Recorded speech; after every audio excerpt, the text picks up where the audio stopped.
नमस्कार, मैं अनुराधा पालीवाल। आप देख रहे हैं मेरे साथ एबीपी न्यूज। आइए नजर डालते हैं आज की खबरों पर।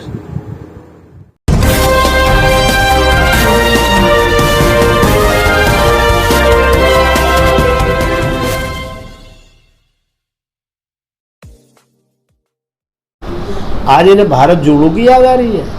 नेहरू जी के जमाने से चला रहा है। नेहरू जी ने इश्कबाजी में 47,000 वर्ग किलोमीटर का एरिया चाइना को दे दिया था। अनंतिका जी आप समाज सेवी भी हैं, राष्ट्रीय बाल भवन के उपाध्यक्ष भी हैं, राष्ट्रीय उपाध्यक्ष। ये बताइए, जो कांग्रेस ने मुहिम चलाई है भारत जोड़ो अभियान, उसके साथ विपक्षी पार्टी भी जुड़ गई हैं और पार्टी भी, तो उससे बीजेपी कितना गिराव कम होगा या बढ़ेगा, कितना फर्क पड़ेगा? जब एक कुर्सी का एक डंडा टूट जाए तो आदमी किस तरह बैठता है? संभल सकता है कि नहीं संभल सकता? नहीं संभल सकता। आज इन्हें भारत जोड़ो की याद आ रही है। नेहरू जी के ज़माने से चला रहा है। नेहरू जी ने इश्कबाजी में 47,000 वर्ग किलोमीटर का एरिया चाइना को दे दिया था। उसे जुड़वाए ना राहुल गांधी, इंदिरा गांधी, के भी नहीं जोड़ पाए। भारत कहाँ से टूट रहा है भैया? कहाँ से दिख रहा है नहीं टूटता हुआ? सब जगह से जुड़ा हुआ है। भारत तो एक हो गया उल्टा। आज वर्ल्ड में चौथी पोजीशन हिंदुस्तान की है। ये कभी हुई है? कभी नहीं हुई। तो इसलिए भारत तो ऑलरेडी जुड़ा हुआ है। 6 बिल्लियों के बीच में दूध का कटोरा रख दिया गया है। बिल्लियां ये इंतजार कर रही हैं इसे कब खाएं, यानी कि भारतवर्ष को कब खत्म करें। सबकी चोरी के रिकॉर्ड पकड़े हुए हैं।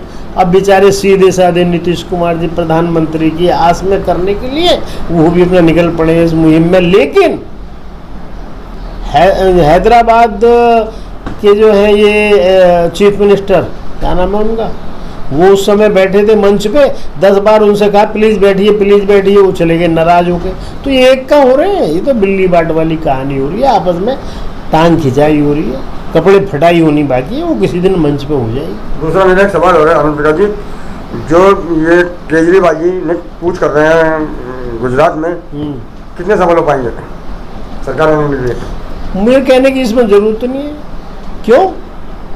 अन्ना जी ने अपने विचार खुद रख दिए कि केजरीवाल तुम वो नहीं रहे जो सोच करके मैंने तुम्हें आशीर्वाद दिया था। तुम तो शराब की मुहिम इतनी बढ़ा रहे हो कि लोगों के जिनके घर में नहीं शराब पहुंच रही थी उनके भी पहुंच रही है। तो इसलिए मेरे कहने की जरूरत ही नहीं। जो आदमी सीट के लालच में, प्रदेश को हथियाने के लालच में, लोगों को मिसगाइड करने के लालच में, बिजली फ्री देने के लालच में, टैक्स पेयर के पैसे का मिसयूज कर रहा है, मैं तो गाली दूंगा। मुझे वो सुविधा मिल नहीं रही और मेरे पैसे को फ्री में तुम बिजली दे के उड़ा रहे हो। मैं टैक्स पेयर हूँ तो इसलिए मैं तो गाली दूंगा। तो ये मिसगाइड करना गलत है, खत्म करें। और अन्ना जी ने क्लियर कह दिया कि तुम इस लायक हो ही नहीं कि मैं तुम्हें अपना शिष्य कहूँ। मेरा एक सवाल और है, आपने जो फ्री वाली बात की, तो फ्री तो भाजपा ही बांट रही, राशन बांट रही है। हाँ, बहुत बढ़िया पूछा क्वेश्चन। भारतीय जनता पार्टी उस गरीब के घर में गैस पहुंचा रही है जिस गरीब के घर में चूल्हा केवल लकड़ियों से जलता था और फूंक मार के, फूंकनी होती है ना, उससे आग को जलाया जाता था, जिससे उस परिवार की आंखें दोस्त हो जाती थी।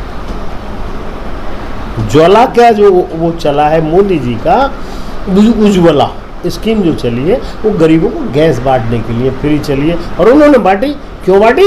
उन्होंने सरकारी पैसा वेस्ट किया, कहोगे ना ये बात? नहीं।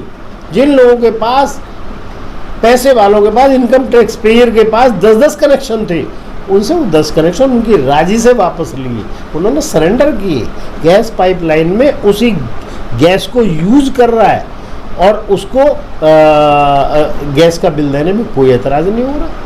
आज अगर गरीब के घर का सिलेंडर 3 महीने बाद खाली हो जाता है, वो 650, 700, 800 रुपये देने में ये हिसाब लगाता है मैं किस दिन लूँ, होता है। लेकिन रईस आदमी या टैक्स पेयर ये सोचता था कि भाई मेरे 10 कनेक्शन हैं, अगर किसी गरीब का भला मोदी जी के कहने से हो रहा है तो मुझे क्या एतराज। मोदी जी ने, भाजपा सरकार, मोदी जी ने 2 साल पहले एक बयान दिया था, जैसे सुनने में आए लोगों बताते हैं कि खाद्य पदार्थों पर कोई टैक्स नहीं लगेगा। ठीक है। फिर राशन पर टैक्स को लगा दिया, आटा, दाल, दूध, दही पर। ऐसा है, उन्होंने ये कुछ चुनिंदा आइटमों पर टैक्स लगाया है और विदेश से अगर वो चीज़ें आ रही हैं और विदेश से कोई चीज़ आ रही है, इंपोर्ट हो रही है, तो वो अब भी एक्साइज का यही नियम है कि वहाँ कस्टम से जब छूटेगी उस पर टैक्स लग के आएगा, चाहे वो स्त्री हो, चाहे वो खाने की आइटम हो, चाहे कोई भी हो। परंतु अब जो टैक्स बढ़ा है उसके लिए आप कहना चाह रहे हो, सही कह रहे हो, इसके लिए हम भी लड़ रहे हैं और लोग भी लड़ रहे हैं, सब अपनी अपनी बातें रख रहे हैं। परंतु इस चीज़ को ज़रा छानबीन करके देखो आप, पहले भी टैक्स था इन पे, चाहे वो 6% था या 8% था, लेकिन दूध पर दही पर तो नहीं था। दूध दही पे नहीं था, तो वो सभी लोगों की यदि एप्लीकेशन जाएगी, पैक्ड पे लगाया, पैक्ड पे, है पैक्ड पे लगाया। पैक्ड पे लगाया नहीं, वो तो एक ही बात है, हाथ ऐसे पकड़ लो या ऐसे पकड़ लो, गलत लगाया। ये खाने पीने की, दूध और ऐसी चीज़ों पे नहीं लगना चाहिए। अभी इस चीज़ में हो सकता है उनका विचार विमर्श चल रहा है।